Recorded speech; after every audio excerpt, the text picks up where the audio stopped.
Today I'm going to answer a question that has haunted civilized society for decades.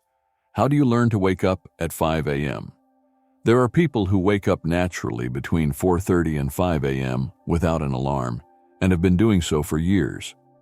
For them, it's a normal rhythm, and it doesn't come with any particular discomfort. Others often ask, how do I start waking up earlier? The answer is as simple as it is brilliant. Don't try to wake up earlier. Try to go to sleep earlier.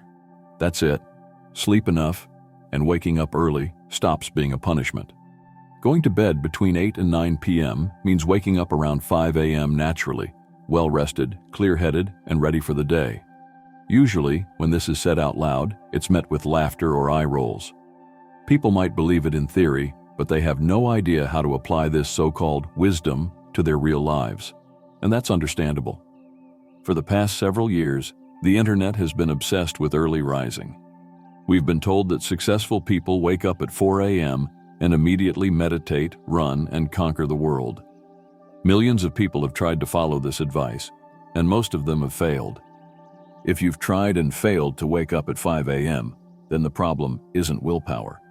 It's not about discipline. You're probably already disciplined. Anyone who gets up and goes to work every day already knows how to follow a schedule. And no, it's not because you're just not a morning person. That whole owl versus lark thing is more cultural than biological. Plenty of people once identified as night owls, thinking that was simply who they were. Then their environment changed. They moved, changed a job, started a new routine, and their sleep patterns adjusted, slowly but fully. So no, it's not impossible to change sleep rhythms, but it is hard, especially when there's no clear reason for doing it. A vague promise of success from a stranger on the internet isn't enough to make someone completely rewrite their lifestyle, and it shouldn't be. So why is waking up early so difficult for most people? Because most people hold a deeply rooted belief: not all hours of the day are equal. Let's look at a typical day for someone with a 9-to-5 job. You wake up, probably to the sound of an alarm, which feels like getting hit in the head with a hammer. You drag yourself through a rushed routine, half asleep, trying to get out the door. You commute, you work. Whether it's high stress or just boring, it's draining. By the end of the day, you're exhausted. The body is tired, the brain is melting, and the craving for peace becomes overwhelming. And then, it's finally evening. You change into something comfortable, eat something good, maybe put on a show or scroll through your phone. This is your time. This is when it's finally possible to relax, have fun, and spend time with people who are actually chosen. For most of us, this is the only time in the day that really feels like ours. It makes sense that you want to keep it. For decades, we've been trained to associate the evening with pleasure. TV shows aired at night. Movies, concerts, dinners with friends. They all happened in the evening. That's when life happened. And even though things have changed, we can watch anything anytime now. That mental link is still there.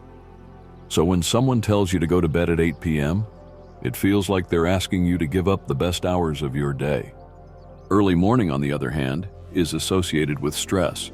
Waking up groggy, rushing to get ready, freezing in the kitchen, panicking because you're late. So in your mind, you're being asked to trade the good hours for the bad ones. No wonder your brain resists. But here's the truth. Time is time. The hours of the day are not inherently better or worse. They just feel that way because of how you live. What if you could wake up early and feel the same freedom you feel in the evening, but without the exhaustion? What if those early hours were yours? What if you were rested, calm, and fully in control of your time? That's entirely possible, if you're waking up naturally. No alarms, no panic, just sleep until your body's done sleeping. It's the same feeling weekends give. Waking up rested with time ahead and no rush. If you shift your bedtime early enough, you can feel that every morning. Read a book, drink tea, study a language, organize your space, watch something, or do nothing at all. You're not losing your leisure time.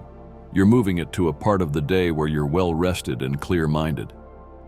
People stay up late because it's the only part of the day when they feel they have personal time.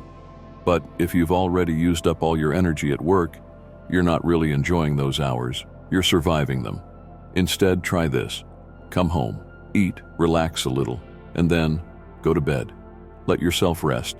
Let morning become your new personal time, not the punishment it used to be. I'm not saying it's easy. I'm saying it's worth it, if you actually get enough sleep. You won't feel like a morning person on 4 hours of rest, but if you sleep long enough and well enough, those morning hours might become your favorite part of the day. Have you ever tried waking up early? What helped or got in the way? Let me know in the comments. And if you like this video, please give it a like so YouTube knows to show it to more curious minds. Thanks for watching. See you next time.